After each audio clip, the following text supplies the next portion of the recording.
ಧರ್ಮಸ್ಥಳದಲ್ಲಿ ಹಲವು ಕೊಲೆ, ಅತ್ಯಾಚಾರ ಹಾಗೂ ಸಾಮೂಹಿಕ ಸಮಾಧಿ ಮಾಡಲಾಗಿದೆ ಎಂದು ವ್ಯಕ್ತಿಯೊಬ್ಬನಿಂದ ವಕೀಲರು ದೂರು ನೀಡಿದ ಸುದ್ದಿ ರಾಷ್ಟ್ರದೆಲ್ಲೆಡೆ ಸಂಚಲನ ಮೂಡಿಸುತ್ತಿದ್ದು, ಇನ್ನು ಈ ಸಂಬಂಧ ಎಸ್ಐಟಿ ಮೂಲಕ ಸೂಕ್ತ ತನಿಖೆ ನಡೆಸಬೇಕೆಂದು ಆಗ್ರಹಿಸಿ ನಿವೃತ್ತ ನ್ಯಾಯಾಧೀಶರಾದ ನ್ಯಾಯಮೂರ್ತಿ ವಿ ಗೋಪಾಲಗೌಡ ಹಾಗೂ ವಕೀಲರ ತಂಡ ಪತ್ರಿಕಾಗೋಷ್ಠಿ ನಡೆಸಿ ಸರ್ಕಾರವನ್ನು ಒತ್ತಾಯಿಸಿದರು.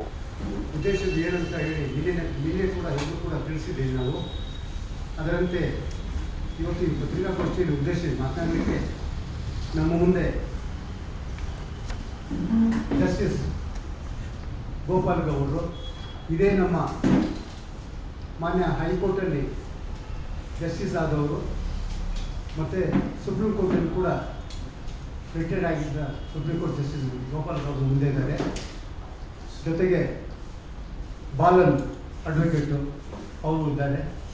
ಜೊತೆಗೆ doctor C S. Dwarakanath, former chairperson for backward class. ಅದಂಗೆ ಕರ್ನಾಟಕದಲ್ಲಿ ಹೆಚ್ಚು ಪಬ್ಲಿಕ್ ಇಂಟೆಸ್ಟಿಗೇಷನ್ ಫೈಲ್ ಮಾಡುವಂಥ ಅಡ್ವೊಕೇಟು ತುಂಬ ಬಂದಿದ್ದಾರೆ. ಸುಧಾಕರ್ ಡಾಕ್ಟರ್ ಇದ್ದಾರೆ. ಈಗ ಮೊದಲಿಗೆ ಈ ಪತ್ರಿಕಾಗೋಷ್ಠಿನ ಉದ್ದೇಶಿಸಿ ಗೋಪಾಲಗೌಡರು ಮಾತಾಡಬೇಕಂತ ಕೇಳ್ಕೊಳ್ತೀವಿ.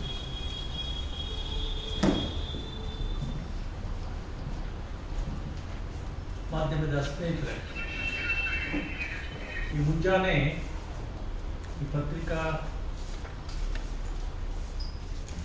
ಸಮಾರಂಭವನ್ನು ಕರೆದಿರುವ ಉದ್ದೇಶವನ್ನು ನರಸಿಂಹಮೂರ್ತಿ ಅವರಿಗೆ ಸಂಕ್ಷಿಪ್ತವಾಗಿ ಹೇಳಿದ್ದಾರೆ. ನಿನ್ನೆ ತಾನೇ ಈ ವಿಚಾರದ ಬಗ್ಗೆ ದ್ವಾರಕನಾಥ್, ಬಾಲನ್ನು ಮತ್ತು ಇತರ ಸ್ನೇಹಿತರು ಮಾನ್ಯ ಮುಖ್ಯಮಂತ್ರಿಗಳ ಗಮನಕ್ಕೆ ಒಂದು ಮನವಿ ಪತ್ರೆಯನ್ನು ಕೊಟ್ಟಿದ್ದಾರೆ. ಆ ಮನವಿ ಪತ್ರದಲ್ಲಿ 3 ವಾರಗಳ ಹಿಂದ ಈ FIR ಏನು ದಾಖಲು ಮಾಡಿಸಿದ್ದಾರೆ ಬೆಳ್ತಂಗಡಿ ನ್ಯಾಯಾಲಯದಲ್ಲಿ, ಸರಿಯಾದ ರೀತಿಯಲ್ಲಿ ಇನ್ವೆಸ್ಟಿಗೇಷನ್ ನಡೀತಾ ಇಲ್ಲ. ಸಾಕ್ಷಿ ಫಿರ್ಯಾದಿದಾರ ಹೇಳಿಕೆ ಲೀಕ್ ಆಗ್ತಾ ಇದೆ ಅಂತಕ್ಕಂಥದ್ದು ಆಮೇಲೆ ಪತ್ರಿಕೆಯಲ್ಲಿ ವರದಿಯಾಗಿದೆ. ಮುಖ್ಯಮಂತ್ರಿಗಳಿಗೆ ಮನವಿ ನೀಡಿ ಈ ಸಾಕ್ಷಿ ಫಿರ್ಯಾದಿದಾರ ಹೇಳಿಕೆ ಪ್ರಕಾರ ತೀವ್ರವಾದ ಅಪರಾಧಗಳು ಎಸಗಿದೆ, ನಡೆದಿವೆ, ಘಟನೆಗಳು ನಡೆದಿವೆ. ಇದರ ಬಗ್ಗೆ ಒಂದು ಸ್ಪೆಷಲ್ ಇನ್ವೆಸ್ಟಿಗೇಷನ್ ಟೀಮ್, ಪ್ರಾಮಾಣಿಕವಾಗಿರ್ತಕ್ಕಂತಹ ಪೊಲೀಸ್ ಅಧಿಕಾರಿಗಳನ್ನು ನೇಮಕ ಮಾಡಬೇಕಾಗಿದೆ. ಅದಕ್ಕೆ ಕರ್ನಾಟಕ ಸರ್ಕಾರ ಆಜ್ಞೆ ಹೊರಡಿಸಬೇಕಾಗಿದೆ. ಈ ಸ್ಪೆಷಲ್ ಇನ್ವೆಸ್ಟಿಗೇಷನ್ ಟೀಮ್ ತಂಡಕ್ಕೆ ಇನ್ವೆಸ್ಟಿಗೇಷನ್ನಲ್ಲಿ ಮಾನಿಟರ್ ಮಾಡ್ತಕ್ಕಂಥದ್ದು ಒಂದು ರಿಟೈರ್ಡ್ ಹೈಕೋರ್ಟ್ ಜಡ್ಜು ಮಾಡಬೇಕು ಅಂತಕ್ಕಂಥ ಒಂದು ಬೇಡಿಕೆಯನ್ನು ಕೂಡ ಆ ಮನವಿ ಪತ್ರದಲ್ಲಿ ಕೇಳಿದ್ದಾರೆ. ಪತ್ರಿಕೆಯಲ್ಲಿ ಇವತ್ತು ಎಲ್ಲ ಪತ್ರಿಕೆಗಳಲ್ಲಿ, ಆಂಗ್ಲ ಭಾಷೆ ಮತ್ತು ಕನ್ನಡದ ಮಾಧ್ಯಮದ ಪತ್ರಿಕೆಗಳಲ್ಲಿ ಪ್ರಕಟಣೆ ಆಗಿದೆ. ಇದೆಲ್ಲ ನಿಮ್ಮ ಗಮನದಲ್ಲಿ ಇದೆ ಅಂತ ನಾನು ಭಾವಿಸಿದ್ದೀನಿ. ಮನವಿ ಪತ್ರವನ್ನು ಸ್ವೀಕಾರ ಮಾಡಿದಾಗ ಮುಖ್ಯಮಂತ್ರಿಗಳು ಸಕಾರಾತ್ಮಕವಾಗಿ ಪ್ರತಿಕ್ರಿಯೆಯನ್ನು ನೀಡಿದ್ದಾರೆ. ಈ ಕಾರ್ಯ ಸ್ಪೆಷಲ್ ಇನ್ವೆಸ್ಟಿಗೇಷನ್ ಟೀಮ್ ತಂಡವನ್ನು ನೇಮಕ ಮಾಡುವುದು ತ್ವರಿತವಾಗಿ ಆಗಬೇಕು ಅಂತಕ್ಕಂಥದ್ದೇ ಉದ್ದೇಶ ಈ ಪ್ರೆಸ್ ಕಾನ್ಫರೆನ್ಸ್. ಬಹಳಷ್ಟು ವಿಷಯಗಳು ಸಾಕ್ಷಿ ಫಿರ್ಯಾದಿದಾರರ ನಾಲೆಡ್ಜ್ನಲ್ಲಿದೆ. ಸಾಕ್ಷಿ ಫಿರ್ಯಾದಿದಾರರು ಕೂಡ ಪೊಲೀಸ್ ಪ್ರೊಟೆಕ್ಷನ್ ಭಾಳ ಅವಶ್ಯಕತೆ ಇದೆ. ನಿನ್ನೆ ಥರ್ಡ್ ಐ ಯೂಟ್ಯೂಬ್ನಲ್ಲಿ ಸ್ನೇಹಿತರು ಬಹಳ ಸಂಕ್ಷಿಪ್ತವಾಗಿ ನಿನ್ನೆ ಏನು ನಡೆದಿದೆ ಅಂತಕ್ಕಂಥದ್ದನ್ನು ಹೇಳಿದ್ದಾರೆ. ಎಲ್ಲ ಪಬ್ಲಿಕ್ ಡೊಮೈನ್ನಲ್ಲಿದೆ. ಇದು 3 ವಾರ ಆದರೂ ಕೂಡ ಸಾಕ್ಷಿ ಫಿರ್ಯಾದಿದಾರ ಪೊಲೀಸ್ನವರಿಗೆ ನಾನು ಎಲ್ಲಿ ಹೆಣಗಳನ್ನು 95ನೇ ವರ್ಷದಿಂದ ಅವರು ಕೆಲಸದಲ್ಲಿ ಇದ್ದಾಗ 2004ರವರೆಗೆ ಮಾಡಿದ್ದೀನಿ ಅಂತಕ್ಕಂಥದ್ದು ನಾನು ತೋರಿಸ್ತೀನಿ. ಅದಕ್ಕೆ ಸರಿಯಾದ ರೀತಿಯಲ್ಲಿ ನೀವು ಕ್ರಮ ಜರುಗಿಸಬೇಕು. ಫಿಂಗರ್ ಪ್ರಿಂಟ್ಸು ಎಕ್ಸ್ಪರ್ಟ್ಸ್ ಬೇಕು, FSL ಎಕ್ಸ್ಪರ್ಟ್ಸ್ ಬೇಕು, ಮತ್ತು ಮಹಜರ್ಗಳು ಬರೀಬೇಕು.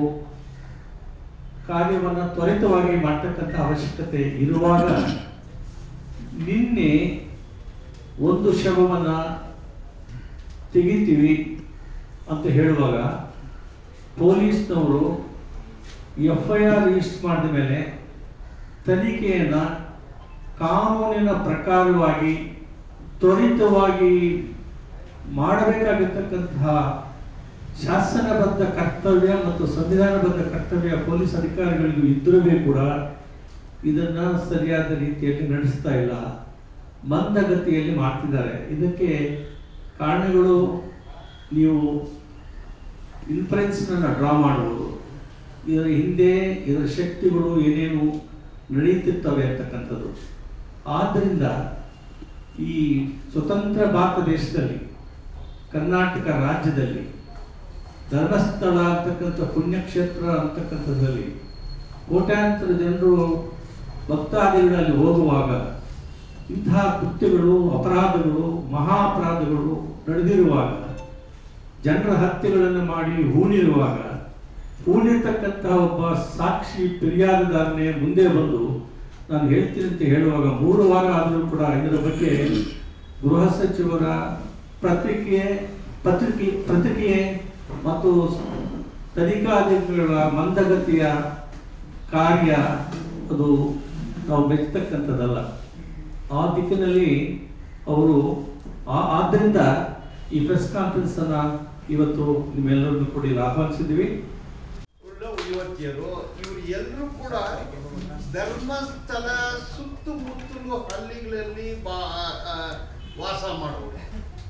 ಇವರು ಎಲ್ಲರೂ ಕೂಡ ಧರ್ಮಸ್ಥಳ ನಡೆಸ್ತಿರುವ ಆ college, medical college, law college, engineering college ಅಲ್ಲಿ ಓದ್ತಿರುವ ಯುವತಿಯರು ಕಾಣೆಯಾಗಿದ್ದಾರೆ. ಮೊಟ್ಟ ಮೊದಲು ಪದ್ಮಲತಾ, ಅದು ಎಲೆಕ್ಷನ್ ವಿಚಾರ ಥ್ರೆಟ್ ಆಗುತ್ತೆ, ಅದನ್ನು ರಿಜಿಸ್ಟರ್ ಆಗುತ್ತೆ.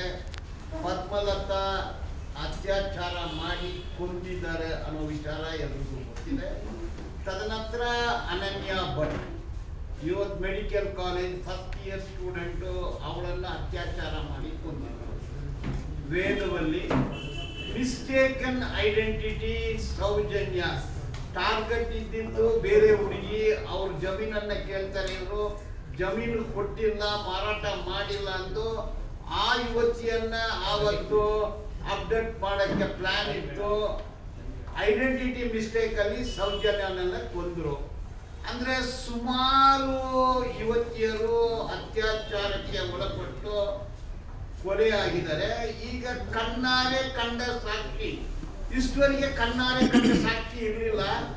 ಮೊಟ್ಟ ಮೊದಲು ಕಣ್ಣಾರೆ ಕಂಡ ಸಾಕ್ಷಿ, ಅದನ್ನ ಬರಿಯಲ್ ಮಾಡಿರೋರು ಅವರು ಹೊರಗೆ ಬಂದು ಹೇಳಿದ್ದಾರೆ, ನಾನೇ ಬರಿ ಮಾಡಿದ್ದು, ನನ್ನ ಜೊತೆ ಇನ್ನೊಬ್ಬನು ಇದ್ದ, ನಾವು ಇಬ್ಬರು ದಲಿತರು, ನಾವು ಪೌರ ಕಾರ್ಮಿಕರು, ಹೌಸ್ ಕೀಪಿಂಗ್ ವರ್ಕರ್ ಅಂತ ಹೇಳಿದ್ದಾರೆ. ಅದರಲ್ಲಿ 6 ತಿಂಗಳು ಮುಂಚೆ ಒಬ್ಬರು ತೀರ್ಕೊಂಡಿದ್ದಾರೆ. ಕಣ್ಣಾರೆ ಕಂಡ ಸಾಕ್ಷಿ ಒಬ್ಬರೇ. ಇದರಲ್ಲಿ ಪಾಯಿಂಟ್ ಏನಂದ್ರೆ FIR ದಾಖಲಾಗಿದೆ. ಇದು ಕನ್ಫೆಷನಲ್ ಸ್ಟೇಟ್ಮೆಂಟ್ ಕೂಡ ಕೊಟ್ಟಿದ್ದಾರೆ. ಅವರು ಅಪ್ರೂವರ್ ಆಗ್ಬೋದು, ಆರೋಪಿ ಆಗ್ಬೋದು, ಅಥವಾ ಸಾಕ್ಷಿ ಆಗ್ಬೋದು. ಈಗ ಡೆಡ್ ಬಾಡಿ ಇದೆ, ಅಲ್ಲಿ ಏನ್ ನಡೀತಾ ಇದೆ ಅಂದ್ರೆ, ಇಷ್ಟು ಒಂದು ದೊಡ್ಡ ಪ್ರಕರಣದ ವಿಚಾರವನ್ನು ಒಂದು ಸಬ್ ಇನ್ಸ್ಪೆಕ್ಟರ್ಗೆ ಕೊಟ್ಟಿದ್ದಾರೆ. ಅವ್ರಿಗೆ ವಯಸ್ಸು 28. ಅವರು ಇವರನ್ನ ವಿಚಾರಣೆ ಮಾಡ್ತಾರೆ, ಹೊರಗೆ ಹೋಗಿ ಫೋನ್ ಮಾಡ್ತಾರೆ, ಎಲ್ಲಿಂದೋ ಇನ್ಸ್ಪೆಕ್ಷನ್ ಬರ್ತಾ ಇದೆ, ಮತ್ತೆ ವಿಚಾರಣೆ ಮಾಡ್ತಾರೆ. ಈ ರೀತಿ ನಡೀತಾ ಇದೆ. ಇವತ್ತು ಡೆಕ್ಕನ್ ಹೆರಾಲ್ಡ್ ಪೇಪರ್ ಅಲ್ಲಿ ಒಂದು ಸುದ್ದಿ ಬಂದಿದೆ, ಅದರಲ್ಲಿ ಎಲ್ಲಿದ್ದಾರೆ ಗೊತ್ತಿಲ್ಲ ಅನ್ನೋ ಮಿಸ್ಲೀಡಿಂಗ್ ಸ್ಟೇಟ್ಮೆಂಟ್ ಅನ್ನು ಕೊಟ್ಟಿದ್ದಾರೆ. ನಿಜ, ನಿನ್ನೆ ನಾವು ಮಾನ್ಯ ಮುಖ್ಯಮಂತ್ರಿಗಳನ್ನ ನೋಡಿ ಮನವಿ ಕೊಟ್ಟು ಅವ್ರ ಹತ್ರ ಬೇಡ್ಕೊಂಡಿವಿ, ಇಮಿಡಿಯೇಟ್ಲಿ ಕಾನ್ಸ್ಟಿಟ್ಯೂಟ್ ಮಾಡಿ ಸ್ಪೆಷಲ್ ಇನ್ವೆಸ್ಟಿಗೇಷನ್ ಟೀಮು. ಆ ಟೀಮು FSL ಟೀಮ್ ಅನ್ನ ಕರೆದುಕೊಂಡು ಹೋಗ್ಬೇಕು. ಚೈನ್ ಆಫ್ ಕಸ್ಟಡಿ ಇದೆ, DNA ಪ್ರೊಫೈಲ್ ಸಿಗುತ್ತೆ. ಇದು ಮಾಡಿದ್ರೆ ಸುಮಾರು ವಿಷಯಗಳು ಬರ್ತಾ ಇದೆ ಅಂದು. ಇದು ದೊಡ್ಡ ಒಂದು ಕೊಲೆ ಪ್ರಕರಣ. ಇದು ಇಡೀ ದೇಶದಲ್ಲಿ 106 ಕೊಲೆಗಳು, 367 ಯುವತಿಯರಿಗೆ ಕಾನೆ, ಕೊಲೆ, ಅತ್ಯಾಚಾರ, ಹಿಂಸಾಚಾರ, ಬರಿಯಲು, mass murder, mass rape, mass burial. Hitler ಕಾಲದಲ್ಲಿ ಆಶ್ವಿಟ್ಜ್ ಅನ್ನೋ ಒಂದು ಜಾಗದಲ್ಲಿ ನಡೀತು. ತದನಂತರ ಇದೇ ಸೆಕೆಂಡು ಮಾಸ್ ಎಲ್ಲಿ ಇಂಡಿಯಾದಲ್ಲಿ ಎಲ್ಲಿ ನಡೆದಿಲ್ಲ. ಇಷ್ಟು ದೊಡ್ಡ ಪ್ರಕರಣ ಇದು. ಇದನ್ನ ಬೆಸ್ಟ್ ಇನ್ವೆಸ್ಟಿಗೇಟಿಂಗ್ ಏಜೆನ್ಸಿಯನ್ನು ಇಟ್ಟು ತನಿಖೆ ಮಾಡಿದ್ರೆ ನಿಜ ಹೊರಗೆ ಬರುತ್ತೆ. ಇವತ್ತು ಅನನ್ಯ ಭಟ್ ಅವರ ತಾಯಿ ಹೇಳ್ತಾರೆ ಪೇಪರಲ್ಲಿ, ಅದು ಎಕ್ಸ್ಯೂಮ್ ಮಾಡಿದ್ರೆ ನನ್ನ ಮಗಳದು ಶವ ಸಿಗುತ್ತೆ ಅಂತ ಅಮ್ಮ ಹೇಳ್ತಾರೆ. ಸ್ಕೆಲೆಟನ್ ಸಿಕ್ಕಿದ್ರೆ ನನ್ನ ಮಗಳದೇ ಸಿಗುತ್ತೆ ಅಂತ ಹೇಳ್ತಾರೆ. ಇವತ್ತು ಪೇಪರಲ್ಲಿ ಬಂದಿದೆ. ಅನನ್ಯ ಭಟ್ ತಾಯಿ, ವೇದವಲ್ಲಿ ತಾಯಿ, ಪದ್ಮಲತಾ ತಾಯಿ, ಸೌಜನ್ಯ ತಾಯಿ, 367 ತಾಯಿಗಳು, ಅವ್ರ ಕುಟುಂಬ, ಇಡೀ ಸ್ಟೇಟು. ಇದು ಕೊಲೆಗಾರರು ಯಾರಾಗ್ಲಿ ಇರ್ಲಿ. ಅಂದ್ರೆ ಈಗ ಗೊತ್ತಾಗಿರೋದು, ನ್ಯಾಯಾಧೀಶರ ಮುಂದೆ ತಪ್ಪೊಪ್ಪಿಗೆ ಕನ್ಫೆಷನ್ ಸ್ಟೇಟ್ಮೆಂಟ್ ಕೊಟ್ಟಾಗ ಸುಮಾರು ಜನರು ಹೆಸರನ್ನು ಹೇಳಿದ್ದಾರೆ. ಗೊತ್ತು ಪೊಲೀಸರಿಗೆ ಆಯ್ತದೆ ಈ ಕೃತ್ಯವನ್ನು ನಡೆದಿದ್ದು ಯಾರು ಅನ್ನೋದು ನ್ಯಾಯಾಧೀಶರಿಗೂ ಮತ್ತು ಅಲ್ಲಲ್ಲ ನ್ಯಾಯಾಧೀಶರಿಗೆ ಮತ್ತೆ ಆ ಹುಡುಗನಿಗೆ ಗೊತ್ತು. ಇಬ್ಬರಿಗೆ ಅಲ್ಲಿ ಪೊಲೀಸರು ಇರೋದಿಲ್ಲ. ಸ್ಟೇಟ್ಮೆಂಟ್ ರೆಕಾರ್ಡ್ ಮಾಡುವಾಗ ಪೊಲೀಸರಲ್ಲಿ ಇರೋದಿಲ್ಲ, ಅದು ಸೀಲ್ಡ್ ಕವರಲ್ಲಿ ಇರುತ್ತೆ. ಅಂದ್ರೆ ಗೊತ್ತು, ಪೊಲೀಸರಿಗೂ ಗೊತ್ತು, ಅವ್ರನ್ನ ವಿಚಾರಣೆ ಮಾಡಿದ್ದಾರೆ. ಯಾಕೆ ಬಂಧಿಸಿಲ್ಲ ಅಂದ್ರೆ ಆ ಸಬ್ ಇನ್ಸ್ಪೆಕ್ಟರ್ ಅವ್ರಿಗೆ ಇನ್ಸ್ಟ್ರಕ್ಷನ್ ಕೊಡುವ DSP ಇಬ್ಬರನ್ನ ಸಸ್ಪೆಂಡ್ ಮಾಡಬೇಕಾಗುತ್ತದೆ. ಅಲ್ಲಿರೋ ಡಿಸ್ಟ್ರಿಕ್ಟ್ ಪೊಲೀಸ್ ಅಡ್ಮಿನಿಸ್ಟ್ರೇಷನ್ ಟ್ರಾನ್ಸ್ಫರ್ ಮಾಡಬೇಕಾಗುತ್ತದೆ. ಪೊಲೀಸರು, ಲಾ ಕೀಪರು, ಲಾ ಮೇಕರು, ಲಾ ಬ್ರೇಕರು ಎಲ್ಲ ಸೇರ್ಕೊಂಡು ಇಡೀ ಒಂದು ರಾಜ್ಯಾಂಗವನ್ನ ಧರ್ಮಸ್ಥಳದಲ್ಲಿ ನಡೆಸ್ತಾ ಇದ್ದಾರೆ. ಆ ರಾಜ್ಯಾಂಗಕ್ಕೆ ಯಾರು ಹೊಣೆಗಾರರು, ಅವ್ರು ಎಲ್ಲರ ಮೇಲೆ ಕೂಡ ಕ್ರಮ ಜರುಗಿಸಬೇಕಂತ ಇವತ್ತು ನಾವು ಈ ಪ್ರೆಸ್ ಮೀಟಿಗೆ ಬಂದಿದ್ವಿ. ಕರ್ನಾಟಕ ಜನರು, ಪ್ರೋಗ್ರೆಸಿವ್ ಇಂಡಿವಿಜುವಲ್ಸ್, ಪಕ್ಷಗಳು, ಎಲ್ಲಾ ಪಕ್ಷಗಳು ಸೇರಿ ಭಾರಿ ದೊಡ್ಡ ಆಂದೋಲನ ನಡೆಸಬೇಕಾಗುತ್ತದೆ. ಇಂಥ ಒಂದು ಪ್ರಕರಣ ಇಡೀ ದೇಶದಲ್ಲಿ ನಡೆದಿಲ್ಲ. ಅಷ್ಟೊಂದು ಗಂಭೀರ ಸ್ವರೂಪದ ಒಂದು ಕೃತ್ಯ ಇದು. ಇದನ್ನ ಎಲ್ಲಾ ಮಟ್ಟದಲ್ಲಿ ತೆಗೆದುಕೊಂಡು ಹೋಗ್ಬೇಕು, ಹೋರಾಟನೂ ನಡಿಬೇಕು, ತನಿಖೆ ಆಗ್ಬೇಕು. ಒಂದು Supreme Court sitting judge or retired judge of Supreme Court or sitting or retired judge of Karnataka High Court monitor ಮಾಡಿದ್ರೆ ನ್ಯಾಯ ಸಿಗುತ್ತದೆ, ನಿಜ ಹೊರಗೆ ಬರುತ್ತದೆ ಎಂದು ಈ ಪ್ರೆಸ್ ಮೀಟ್ ಮಾಡ್ತಾ ಇದ್ದೀವಿ. ಕರ್ನಾಟಕಕ್ಕೆ ಸೀಮಿತ ಅಲ್ಲ, ಬರೀ ಇಂಡಿಯಾಗೆ ಸೀಮಿತ ಅಲ್ಲ, ಇಡೀ ಜಗತ್ತೇ ನೋಡ್ಬೇಕಾಗಿರುವಂತಹ ಒಂದು ಅಷ್ಟು ದೊಡ್ಡ ಇನ್ಸಿಡೆನ್ಸ್. 100 ಜನ ಅಥವಾ 1000 ಜನ ಸತ್ತಿರುವಂತ ಚಾನ್ಸಸ್ ಇದೆ. ಅದನ್ನೆಲ್ಲವಲ್ಲೂ ಕೂಡ ಈಗ ಅದನ್ನ ಸಮರ್ಥಿಸ್ಕೊಡುವಂತ ಕೂಡ ಆರಂಭ ಆಗಿದೆ. ಅಲ್ಲಿ ಪ್ರಾಣಿಗಳಿರ್ಬೋದಾ ಅಂತ ಹೇಳ್ಬಿಟ್ಟು ನನಗೆ ಅರ್ಥ ಆಗ್ತಾ ಇಲ್ಲ. ಆ ಪ್ರಾಣಿಗಳು ಸತ್ತು ಅದನ್ನ ಎಕ್ಸ್ಯೂಮ್ ಮಾಡಿದಾಗ ಮನುಷ್ಯರ ದೇಹದ ಇವು ಹೆಂಗ್ ಸಿಗ್ತವೆ, ಸ್ಕೆಲಿಟನ್ ಹೆಂಗ್ ಸಿಗ್ತವೆ ಅಂತ ಗೊತ್ತಾಗ್ತಾ ಇಲ್ಲ. ಅದನ್ನ ಸಮರ್ಥಿಸ್ಕೊಳ್ತಾ ಇರೋದು ಅವ್ರು ಹೇಳಬೇಕು.